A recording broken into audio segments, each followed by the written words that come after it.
Bismillahirrahmanirrahim. Assalamualaikum warahmatullahi wabarakatuh.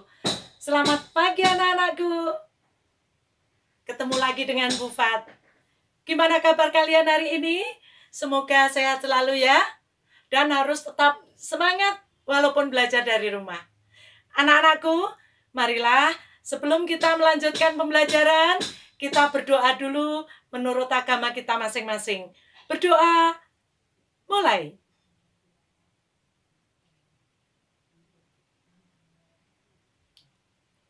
Selesai, terima kasih. Baiklah, kita mulai pembelajaran kita tentang energi. Baik anak-anakku, kita mulai pembelajaran semester 2 ini dengan materi tentang organisasi kehidupan. Nah, anak-anak ibu, tujuan pembelajarannya adalah mengidentifikasi sistem organisasi kehidupan mulai dari tingkat sel sampai organisme dan komposisi utama penyusun sel. Selanjutnya, organisasi kehidupan meliputi dari tingkatan yang terkecil adalah sel, kemudian jaringan, organ, sistem organ, serta organisme. Nah, untuk contoh sel itu bisa sel hewan, sel tumbuhan, kemudian untuk contoh jaringan itu jaringan epitel, xilem, flum, epidermis, dan lain sebagainya. Contoh untuk organ bisa organ akar, batang, daun, jantung, paru-paru, ginjal, dan lain-lain. Juga contoh dari sistem organ adalah misalnya sistem pernapasan atau juga sistem pencernaan. Nah, sekarang anak ibu, kita mulai dari sel. Sel adalah unit terkecil dari makhluk hidup. Untuk melihatnya saja harus dibantu dengan mikroskop. Penemu yang pertama kali adalah ahli yang namanya Robert Hooke tahun 1665. Ini contoh sel tumbuhan, jaringan epitel, kemudian ada sel hewan. Baiklah, bagian-bagian sel antara lain membran sel, inti sel atau nukleus, sitoplasma, di mana bagian dalamnya ada ribosom, mitokondria, badan Golgi, retikulum endoplasma, vakuola, kemudian kloroplas. Selanjutnya, sel tumbuhan. Perhatikan, ini gambaran untuk sel tumbuhan. Bagiannya ada dinding sel, kemudian selaput plasma, nukleus atau inti, retikulum endoplasma, ribosom, sitoplasma, badan Golgi, kemudian mitokondria, vakuola, dan kloroplas. Nah, jaringan, kumpulan sel yang memiliki bentuk dan fungsi yang sama. Ini jaringan yaitu sel darah merah. Selanjutnya, jaringan pada tumbuhan. Di antaranya epidermis, meristem, jaringan pengangkut, jaringan penyokong, dan parenkim. Selanjutnya, jaringan pada daun. Ini susunan pada daun. Berikutnya, jaringan batang.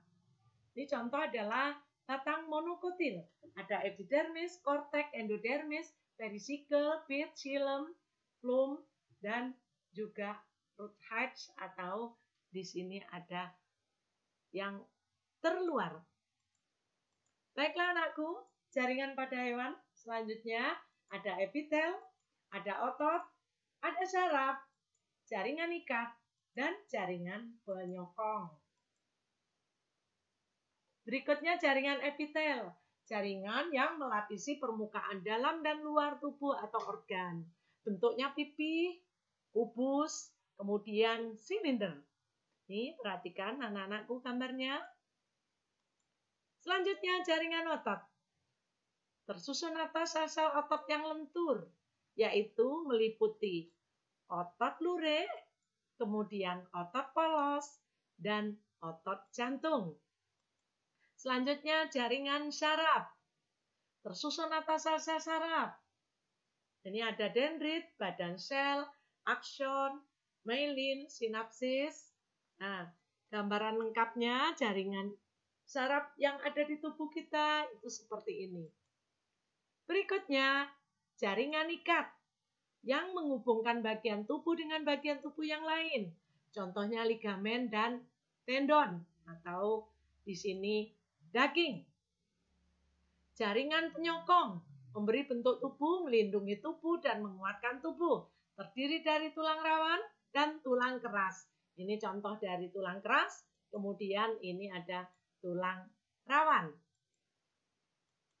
Selanjutnya organ.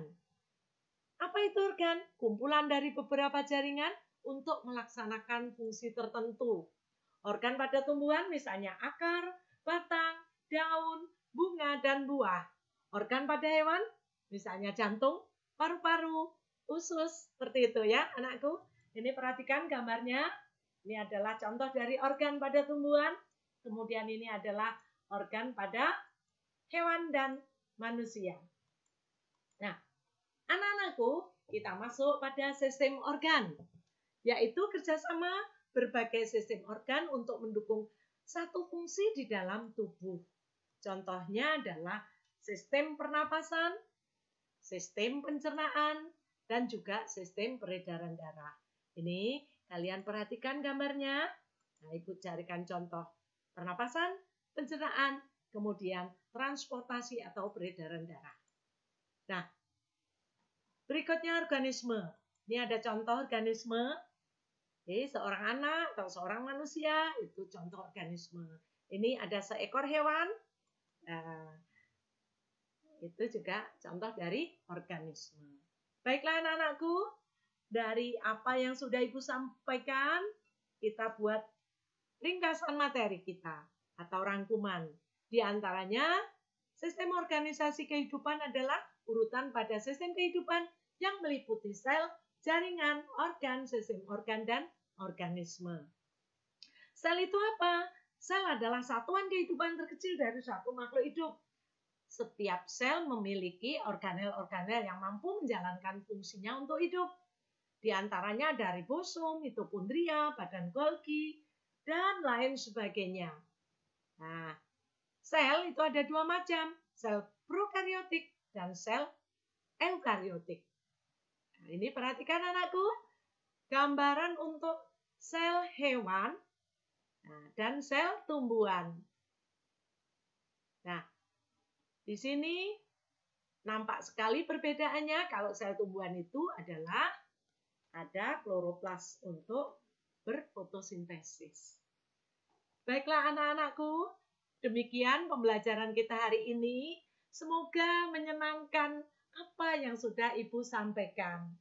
Anak-anakku, untuk lebih memahaminya, bisa ditonton kembali YouTube-nya, berulang-ulang.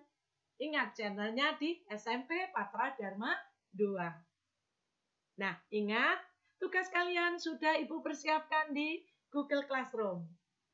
Diperhatikan waktunya, segera selesaikan, kemudian dikumpulkan. Mohon maaf, semoga pembelajaran hari ini menyenangkan. Anak-anakku tetap semangat belajar, walaupun belajar dari rumah. Sekian anak-anakku. Assalamualaikum warahmatullahi wabarakatuh. Salam sukses. Demikian anak-anakku, apa yang sudah Bu Fat sampaikan, semoga kalian bisa memahaminya dengan baik. Bagi anak-anak Ibu yang masih kurang paham atau hari ini tidak ikut pembelajaran, silakan dibuka YouTube SMP Patra Dharma 2. Dan tugas kalian sudah Ibu persiapkan di Google Classroom. Ingat, tulis nama, kelas kalian, dan perhatikan waktu yang sudah dijadwalkan. Demikian anak-anakku, semoga pembelajaran kita hari ini menyenangkan. Assalamualaikum warahmatullahi wabarakatuh. Salam sukses.